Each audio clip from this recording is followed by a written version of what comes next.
Session জটে MA পাশ করতে লেগে গেল 4 বছর। মন মানে না সিনেমাতে আপনি শাবনূরের বড় বোনের চরিত্রে অভিনয় করেছিলেন, একটু জানতে চাই। গল্পটা কিন্তু অনেকটা আপনাকে বেস করেছিল। হ্যাঁ, ওই সময় কিন্তু সালমান শাহ কিন্তু ছিল প্রথম নায়ক। কিছুদিন শুটিং করেছে, তারপর তো ওকে হারালাম, সেখানে আরেকজন নায়ক আসছে, হ্যাঁ রিয়াজ আসছে। তো আমার ওখানে আমি এত সম্মান পেয়েছি, এত ভালোবাসা পেয়েছি। হ্যাঁ মানে আমার ওই সময় কন্টিনিউ করা হয়নি, আমার বাচ্চাটা খুব ছোট, আর আসলে ফিল্মের প্রতি তখন একটা ওই যে সিরিয়াসনেসটা আমাদের নাটকের আর্টিস্টদের ছিল না। হ্যাঁ এটা সত্যি কথা, নাক ছিটকাতাম না আমি কখনো, কিন্তু আমাদের সাথে অনেক কিছু মিলতো না। কিন্তু এই যে প্যাকেজ নাটকটা, হ্যাঁ প্যাকেজ নাটকটা করার পরে আমরা অভ্যস্ত হয়ে গেছি আমরা, হ্যাঁ এরকম শুটিং করাতে। তো আমি হই না রেগুলার, এটা আমারই দোষ, আমার প্রচুর প্রপোজাল ছিল, কিছু কিছু ব্যাপারে আমারই দোষ। নে 2 বেলা খাবি। ফ্যান্টাস্টিক নিমক হালাল সল্টেড বিস্কুট। কি মনে হচ্ছে যে মন মানে তো মতিউর রহমান ভাইয়ের একদম কমার্শিয়াল সিনেমা, যে শাবনূর ছিল ওই সময় চলচ্চিত্রের মানে জনপ্রিয় অভিনেতা, আপনি ছিলেন নাটকের, তো তার সাথে কাজ করতে গিয়ে কখনো কি আপনার এটা মনে হয় যে শাবনূরের জনপ্রিয়তা বেশি বা তার আমার গুরুত্ব পাবে না, বা সেই ব্যক্তি হিসেবে কেমন ছিল আপনার? একটা জিনিস সত্যি কথা, আমার ভিতরে কখনোই হিংসা কাজ করে না, অল টাইম পজিটিভ। আমি একটা পজিটিভ ভাইব্রেশন নিয়ে যাই সব জায়গায়, আমি সেখান থেকে সেই পজিটিভ ভাইব্রেশন, সেই অক্সিজেন নিয়ে বাড়িতে ফিরি। এবং আমার এটা ভাগ্য বলতে পারো যে ফিল্মে যেটা হয় নায়ক নায়িকার আলাদা বসার ব্যবস্থা, খাওয়ার ব্যবস্থা, সেটা কারণ আছে, ওদেরকে একটু যত্নে রাখা, নানা ব্যাপার, এগুলো নিয়ে আমার কোনো ইয়ে নাই। কিন্তু শাবনূর আর আমার মনে আছে সে ওরা আমাকে ছাড়া খেত না, ওদের সাথে আমাকে রাখতো। এবং এরপর পরে রোজার ঈদ ছিল, শাবনূর আমার বাসায় হাজির।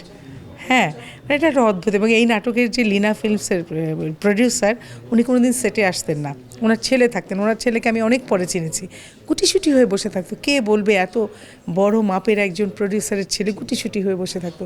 সেই প্রডিউসার, সেই ভদ্রলোক আমার বাসায় আসছে, মানে আমি ওনার এত প্রিয়, এবং আমার মেয়েকে সালামি দিয়ে গেলাম। আমি তখন একদম ছোটো, কয়েক মাস। হ্যাঁ তো যাই হোক, হ্যাঁ মানে এগুলো ভাগ্য। এবং মতিন ভাই বাসায় এসে টাকা দিয়ে যাচ্ছে, আমি বলছি না আমি এখন নিবো না, পরে নিব।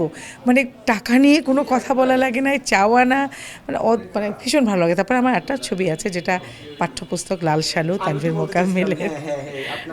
আসাদ ভাইয়ের সাথে চাঁদিয়া ছিল, চাঁদিয়া জাতীয় চলচ্চিত্র পুরস্কার পেয়েছে, আপনার সেটা কোনো আক্ষেপ কাজ করেছিল?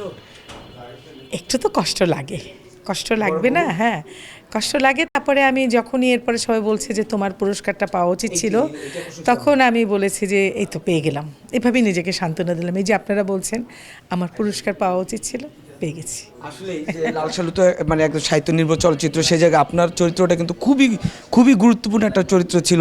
সেই জায়গায় অন্যান্য অভিনয় শিল্পীরা জাতীয় চলচ্চিত্র পুরস্কার পেয়েছে, আপনি পাননি। ওই জিনিসটা কতটুকু মনের মধ্যে কষ্ট দিয়েছিল? কষ্ট পেয়েছি, আবার মেনে নিয়েছি এই জন্য যে সত্যি কথা বলতে আমি খুব অপ্রিয় সত্যি কথা বলি অনেক, যেগুলো যুগে যুগে ছিল এখনও আছে, পলিটিক্স, কিছু নোংরা পলিটিক্স, হ্যাঁ তেল দেয়া, হ্যাঁ এরকম। তবে সবাই যে পুরস্কার পেয়েছে তেল দিয়ে সেটা আমি বলবো না, আমি কিছু বিতর্কিত কথা বলছি। আমি যারা যারা পুরস্কার পেয়েছে এ জীবনে, আমি অবশ্যই তাদেরকে শ্রদ্ধা জানাই, সম্মান জানাই, তারা তাদের যোগ্যতাই পেয়েছে। কিন্তু কিছু কিছু অঘটন তো ঘটে, হয়তো সেই অঘটনের মধ্যে আমি পড়ে গেছি।